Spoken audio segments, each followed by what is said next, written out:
নিধিরাম ছিল একজন প্রকৃত ভালো মানুষ বলতে যা বোঝায় তাই। পুরো নাম নিধিরাম ভট্টাচার্য, নিবাস এই কেষ্টপুর গ্রামে। পুরো গাঁয়ের মধ্যে তার মতো সৎ, চরিত্রবান, ধর্মপরায়ণ লোক বড় কমই ছিল।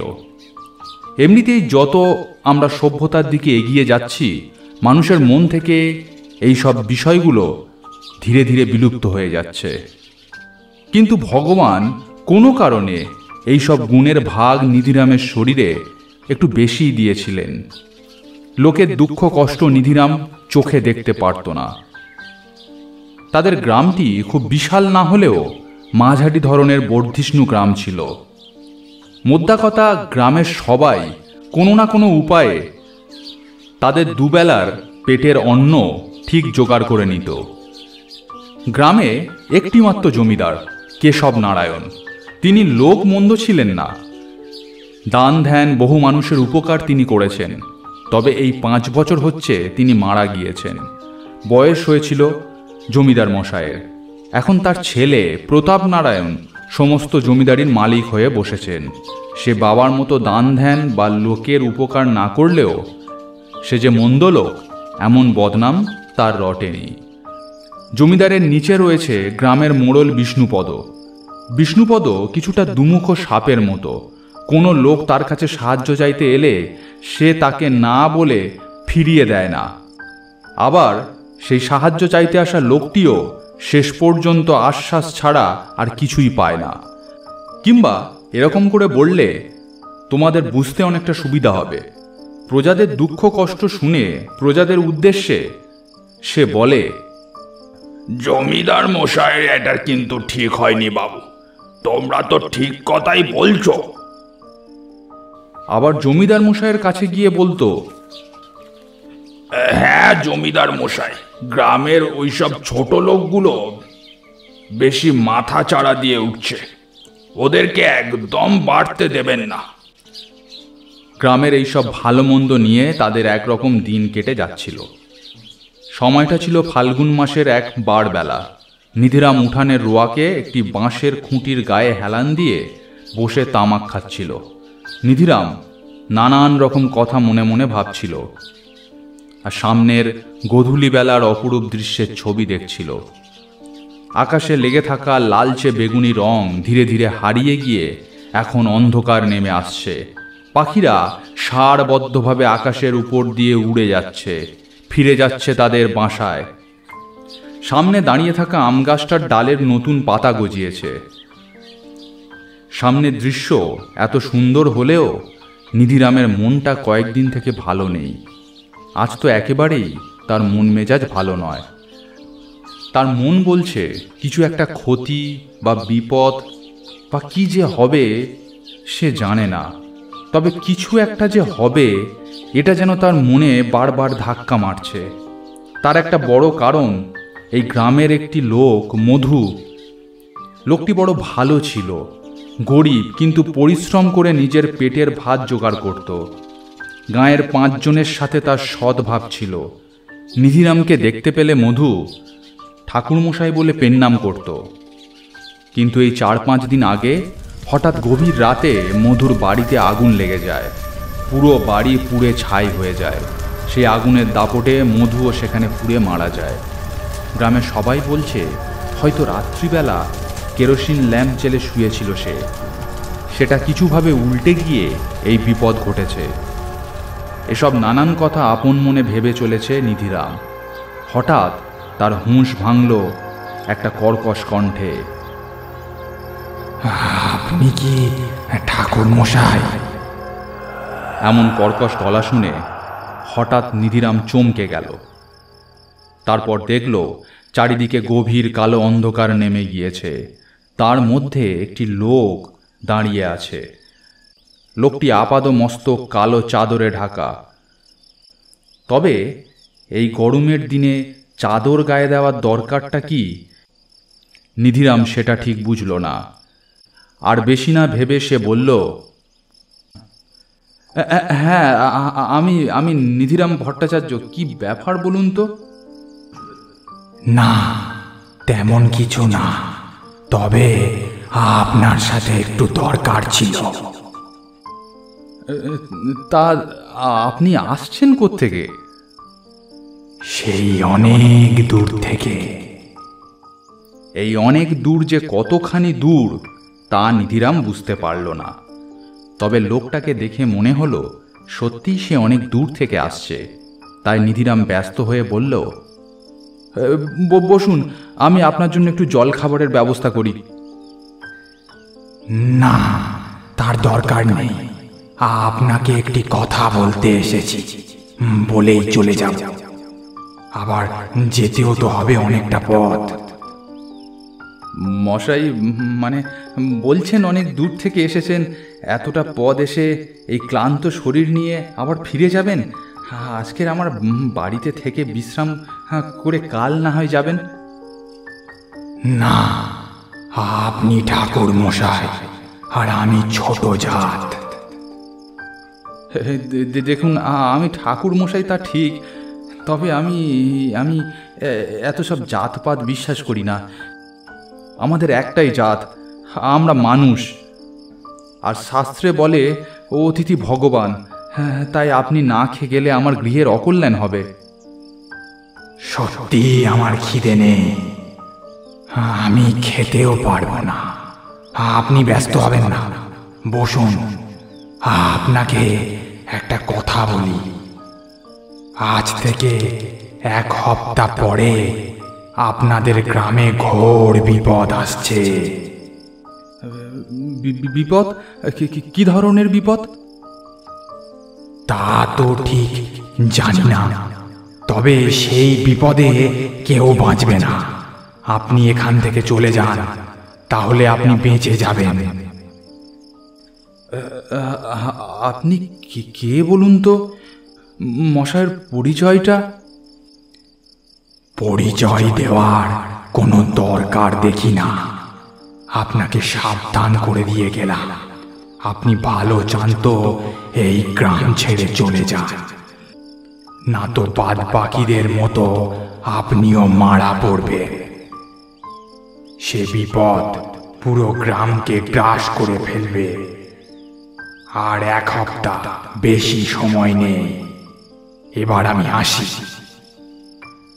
নিধিরাম আরো কিছু জিজ্ঞেস করতে যাবে, এমন সময় লোকটি তার চোখের সামনে থেকে অন্ধকারের সাথে মিলিয়ে গেল। এটা কেমন হলো? এই তো লোকটা চোখের সামনে দাঁড়িয়েছিল, হঠাৎ অন্ধকারের মধ্যে গেল কোথায়? 2-1 বার গলা উঁচু করে ডাক দিল নিধিরাম, বলছি মশাই, মশাই, ও মশাই, গেলেন কোথায়? কারোর কোনো সাড়া নেই, এক নাগাড়ে ঝিঁঝি ডেকে চলেছে।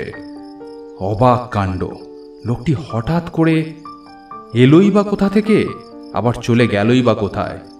আর যাওয়ার আগে একই কথা তাকে শুনিয়ে গেল, এটা কি সত্যি না মশকরা? কিন্তু নিধিরাম মনে মনে ভাবল, হয়তো একটু পাগল গোছের লোক হতে পারে, তাই হবে বোধহয়। কথাবার্তাগুলো ওই জন্য তার ঠিক কেমন কেমন ঠেকছিল। আর বেশি ভেবে সে ব্যাপারটাকে বিশেষ গুরুত্ব দিল না। সপ্তাহখানেক পরে যখন এ ব্যাপারটা নিধিরাম প্রায় ভুলেই গিয়েছে, তখন একদিন নিধিরাম গাঁয়ের বটতলায় গিয়ে খবর পেল বিশুর খুব জ্বর হয়েছে। আজ 2 দিনেও তার জ্বর নাকি একবারের জন্যও কমেনি। ডাক্তার, কবিরাজ কেউ কিছু করতে পারল না। ডাক্তার যাওয়ার সময় বলে গেল, হয়তো আর বাঁচানো যাবে না। সত্যিই তার পরদিন বিশু মারা গেল। এর পরদিন গ্রামের আরেকজন এইভাবেই মারা গেল। তখন নিধিরাম ভাবল, তবে কি ওই লোকটার বলে যাওয়া কথাগুলো সত্যি? তাও তার মনে কিছু দ্বন্দ্ব রয়ে গিয়েছিল। 1 সপ্তাহে যখন 10 জন মারা গেল একইভাবে, তখন নিধিরাম সেই অদ্ভুত আগন্তুকের বলে যাওয়া কথাকে আর অগ্রাহ্য করতে পারল না। সে লোক ভালো ছিল, তাই নিজের জীবনের ঝুঁকি নিয়ে গ্রামের মোড়লের সাথে সমস্ত কিছু পরামর্শ করতে গেল। মোড়ল সবকিছু শুনে বললে, আমি এরকম কিছু একটা আন্দাজ করেছিলাম, না হলে এতজন লোক এই রোগে মারা যায় কি করে? আর ডাক্তারও কিছুই বুঝতে পারছে না। তুমি বোধহয় ঠিকই বলেছ। তাহলে তাহলে এখন উপায় কি মোড়ল মশাই? উপায় একটাই, এখান থেকে 10 মাইল দূরে তেঁতুলবেড়িয়া শ্মশানে ব্রহ্মতান্ত্রিক নামে একজন মহান সাধক বাস করেন। তার কাছে গিয়ে তাকে সমস্ত ঘটনা বলে তাকে এখানে নিয়ে আসতে হবে। কিন্তু আমাদের মধ্যে কে যাবে? পাশে নীলু দাঁড়িয়েছিল। নীলু বলল, আমি যাব মোড়ল মশাই। আরে বাবা, যে কেউ গেলে হবে না। সবার ডাকে তিনি সব জায়গায় যান না। কোনো সৎ ধর্মপরায়ণ লোক তার কাছে গিয়ে মিনতি করলে তবেই তিনি আসেন। তুই গেলে হবে না। কাকে পাঠাই এখন বলতো? খানিকক্ষণ চিন্তা করে মোড়ল বললেন, নিধিরাম, তুমিই বাবা যাও। তুমি তো লোক ভালো, সৎ ধর্মপরায়ণ, তার উপর ব্রাহ্মণ। আমি যাব? আমি কি পারবো তাকে এখানে নিয়ে আসতে? হ্যাঁ, তুমি পারবে। তুমি এ বিপদ থেকে একমাত্র আমাদেরকে রক্ষা করতে পারো। আমাদেরকে রক্ষা করো নিধিরাম। আচ্ছা ঠিক আছে, আমি কাল সকাল সকালই রওনা দেব। এরপর নিধিরাম পরের দিন সকালে গরুর গাড়িতে করে রওনা হলো তেঁতুলবেড়িয়া শ্মশানের উদ্দেশ্যে। সারাদিন পথ চলে সন্ধ্যা গড়িয়ে যখন রাত গভীর হতে শুরু করেছে, মাইল খানেকের মধ্যে কোনো গ্রামের দেখা মেলেনি। চারিদিকে শুধু বন আর ধুধু মাঠ। যখন শিয়ালের ঐক্যতান কান সওয়া হয়ে এসেছে, তখন নিধিরাম তেঁতুলবেড়িয়া শ্মশানে পৌঁছালো। শ্মশানটি বড় ভয়ঙ্কর। চারিদিকে নর কঙ্কালের হাড় গোড় পড়ে, পোড়া কাঠ, ছেঁড়া মাদুর, ভাঙা কলসি ছড়িয়ে ছিটিয়ে আছে। পরিবেশ একেবারে থমথমে। নিধিরাম জঙ্গলের মধ্যে দিয়ে হেঁটে যেতে যেতে লক্ষ্য করল, ঝোপঝাড়ে কিসের যেন চোখ জ্বলছে। কিসের যেন অদৃশ্য চোখ তার উপর নজর রেখে চলেছে ক্রমাগত। ভয়ে তার হাত পা ঠান্ডা হয়ে এসেছে।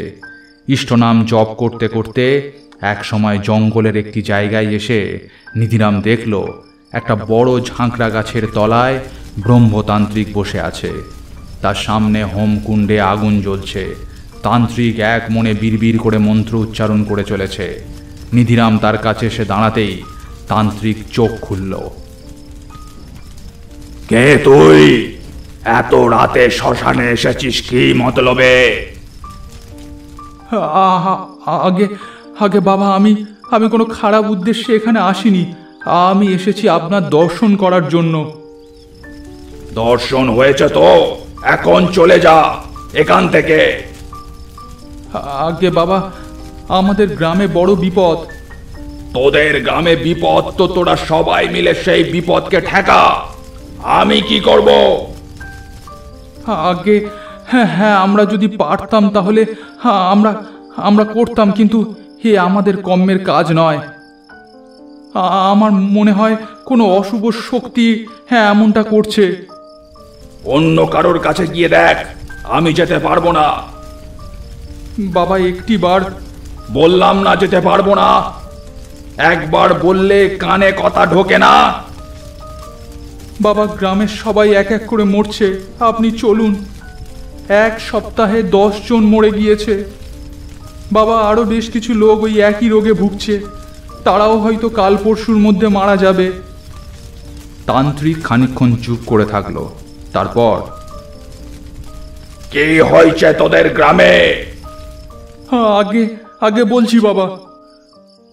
সমস্ত ব্যাপার আমাকে খুলে বল, তারপর আমি বুঝবো যাব কিনা। নিধিরাম তান্ত্রিককে সমস্ত ঘটনা খুলে বলল। সমস্ত ব্যাপারটাই তান্ত্রিক গভীর মনোযোগ সহকারে শুনলেন। তারপর নিধিরামের বলা শেষ হলে, তুই দাঁড়া, আমি কয়েকটা জিনিস জেনে নিই। এই বলে তিনি চোখ বন্ধ করে মন্ত্র উচ্চারণ করলেন। ওম জবাকুসুম, ওম জবাকুসুম চামুণ্ডায়, ওম জবাকুসুম চামুণ্ডায় নমঃ, ওম ইরিং বিরিং জিরিং জবাকুসুম চামুণ্ডায় নমঃ। তারপর তিনি হাওয়ায় ভেসে থাকা কাদের সাথে যেন কথা বলতে লাগলেন। কিছু কিছু কথা কানে আসতে লাগলো। ওই গ্রামে আজ থেকে সপ্তাহখানেক আগে নিধিরামের বাড়িতে কে এসেছিল?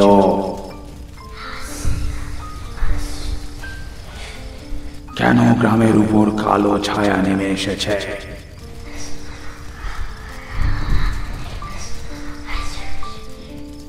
গ্রামবাসীদের দোষ কি? কারা কারা ওর সাথে এরকম করেছিল? তারপর খানিকক্ষণ সব চুপ। তান্ত্রিক এবার চোখ খুললেন। তারপর নিধিরামের দিকে কঠোর মুখে তাকিয়ে বললেন, তোদের লজ্জা করে না? পাষণ্ডের দল, একজন সাধারণ নিরীহ গ্রামবাসীকে এভাবে মেরে ফেলিস তোরা? তোদের আর জানোয়ারের মধ্যে কোনো পার্থক্য আছে?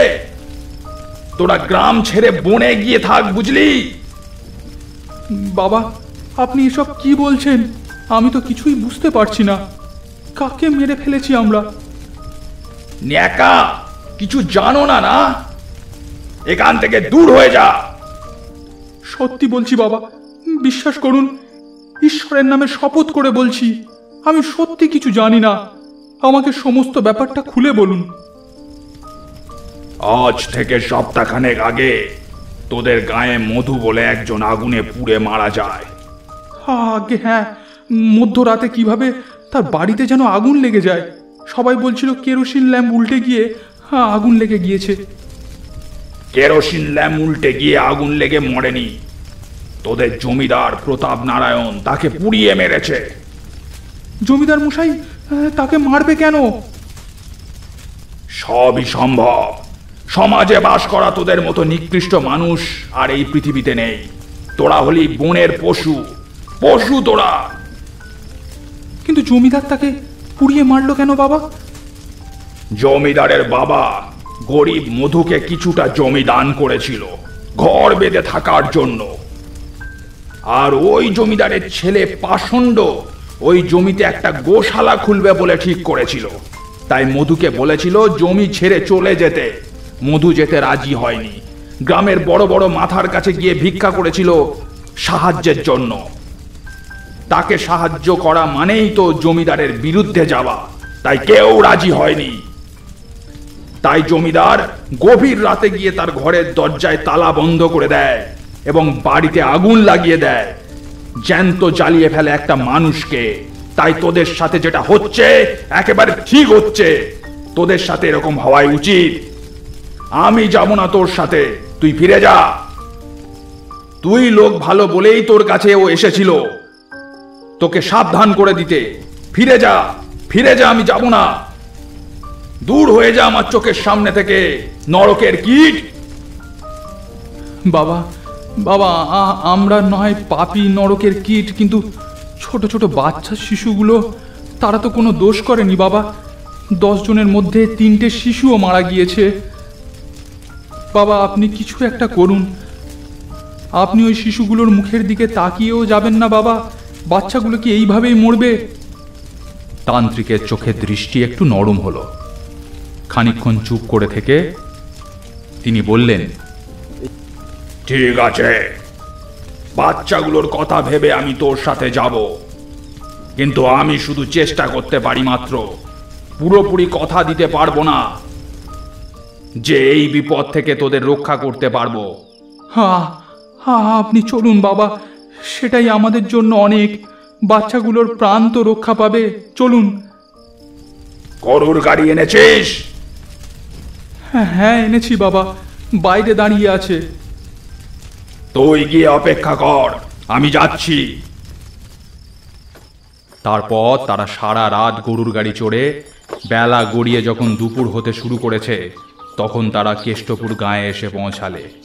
গ্রামের বটতলায় সেদিন সন্ধেবেলা তান্ত্রিককে দেখতে এবং তার সাথে কথা বলতে 2-1টি লোক এবং মোড়ল উপস্থিত হলো। নাম ওই বাবা, তুই কে? আমি গ্রামের মোড়ল। মধু তোর কাছে সাহায্য চাইতে এসেছিল না? কে কে কে মধু বাবা? জানো না, ন্যাকা, যাকে তোরা সবাই মিলে পুড়িয়ে মেরেছিলি। বাবা, বাবা, আমি তাকে পুড়িয়ে মারিনি। সে আমার কাছে এসেছিল সাহায্য চাইতে, কিন্তু আমি তাকে সাহায্য করিনি জমিদার মশাইয়ের ভয়ে। কিন্তু বাবা, আমি তাকে মারিনি বাবা।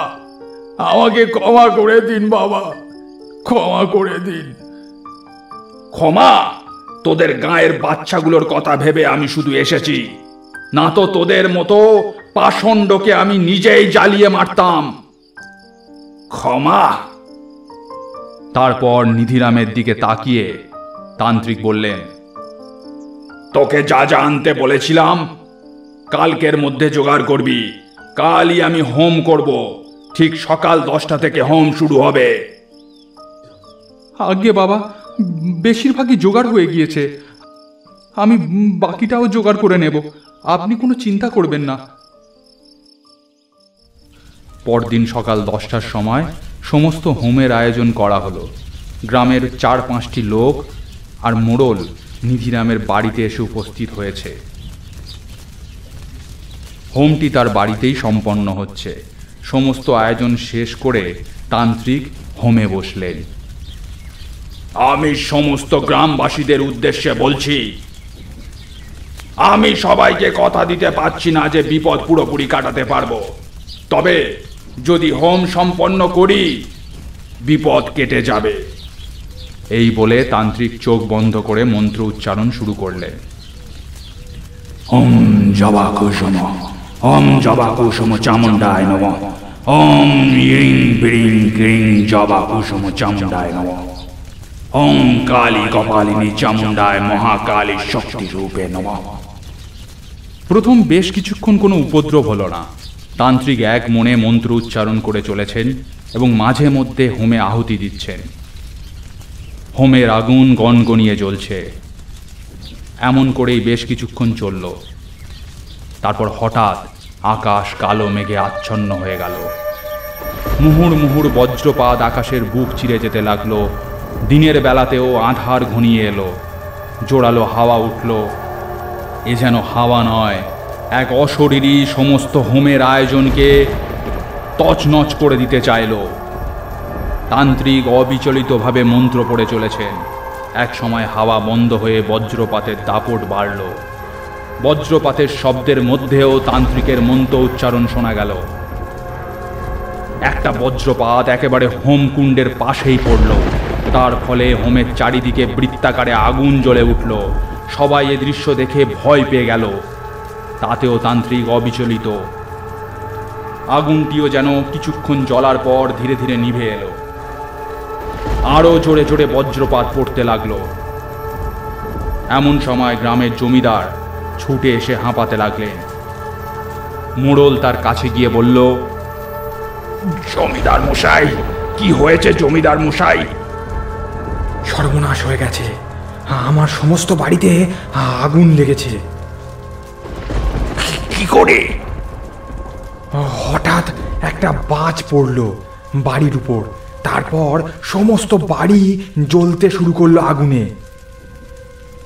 আমাকে আমাকে বাঁচাও, তোমরা সবাই মিলে আমাকে বাঁচাও।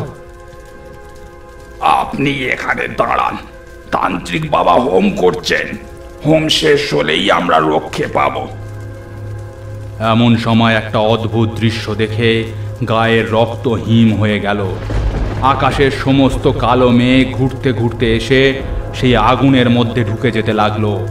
কোনো অদ্ভুত শক্তি বলে ওই হোম সমস্ত কালো শক্তিকে শুষে নিচ্ছে নিজের মধ্যে। তান্ত্রিক আরো জোরে জোরে মন্ত্র পড়ে চলেছে। সেই অন্ধকারের মধ্যে থেকে বেরিয়ে এলো নিধিরামের দেখা সেই দিনের সন্ধ্যের অদ্ভুত লোকটি। তার চোখ দুটো আগুনের ভাঁটার মতো জ্বলছে। এক কর্কশ কণ্ঠে সে বলে উঠল, তান্ত্রিক, তুই যতই চেষ্টা করিস সবাইকে তুই বাঁচাতে পারবি না।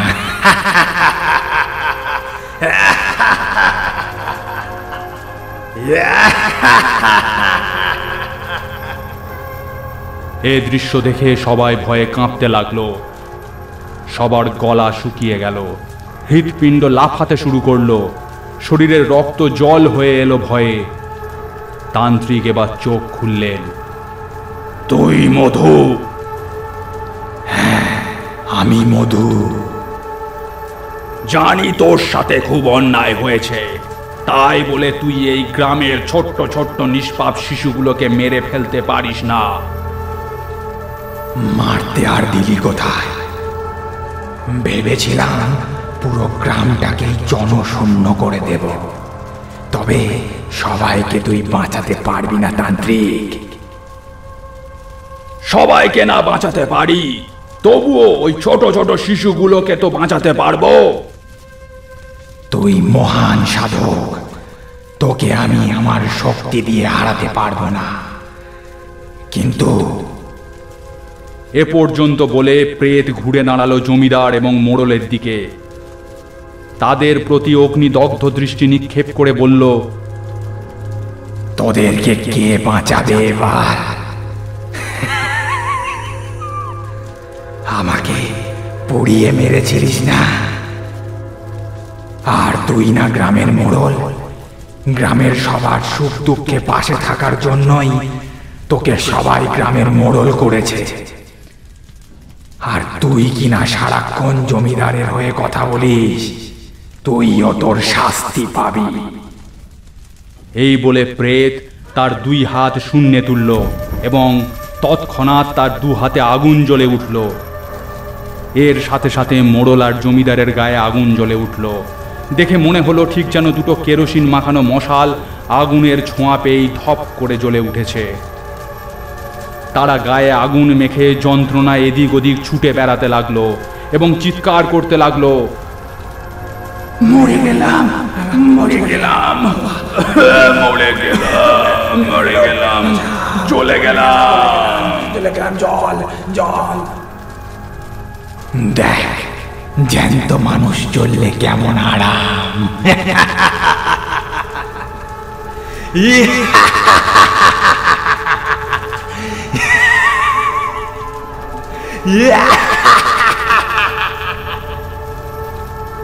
এই বলে বাকি কালো ধোঁয়ার সাথে সেই অশরীরী মিলিয়ে গিয়ে হোমের আগুনের মধ্যে অদৃশ্য হয়ে গেল। এইভাবে জ্বালা যন্ত্রণায় আগুনে ফুটতে ফুটতে খানিকক্ষণ এদিক ওদিক দৌড়াদৌড়ি করার পর দুটি মানুষ মাটিতে পড়ে তখনই মারা গেল। হোম সম্পন্ন হয়েছে, আর কোনো চিন্তা নেই। তখনও বাতাসে মরা পোড়ার গন্ধ ভেসে বেড়াচ্ছে। যখন তান্ত্রিক গ্রাম ছেড়ে বিদায় নেবে, তখন সমস্ত গ্রামবাসী তার কাছে বিনীতভাবে এসে হাজির হলো। সবার চোখে মুখে তান্ত্রিকের জন্য সম্মান ও শ্রদ্ধা। আপনি চলে যাচ্ছেন বাবা? যেতে তো একদিন সবাইকে হবেই বাবা।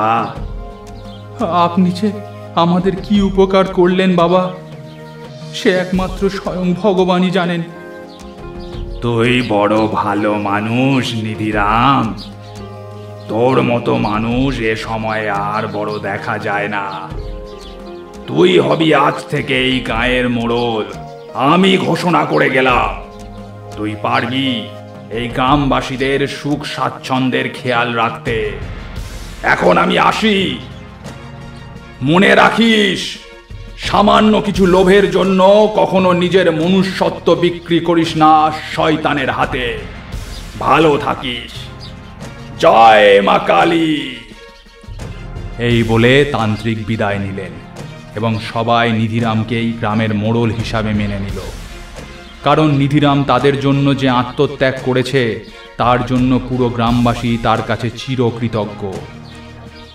আবার সমস্ত গ্রামবাসী সুখে স্বাচ্ছন্দ্যে তাদের জীবনযাপন পুনরায় শুরু করল। গল্পটি ভালো লাগলে একটি লাইক করুন। এরকম আরও গল্প দেখতে চাইলে চ্যানেলটি সাবস্ক্রাইব করে পাশের বেল বাটনটি প্রেস করে দিন, কারণ ভবিষ্যতে এখানে আরও এরকম গল্প আসতে চলেছে।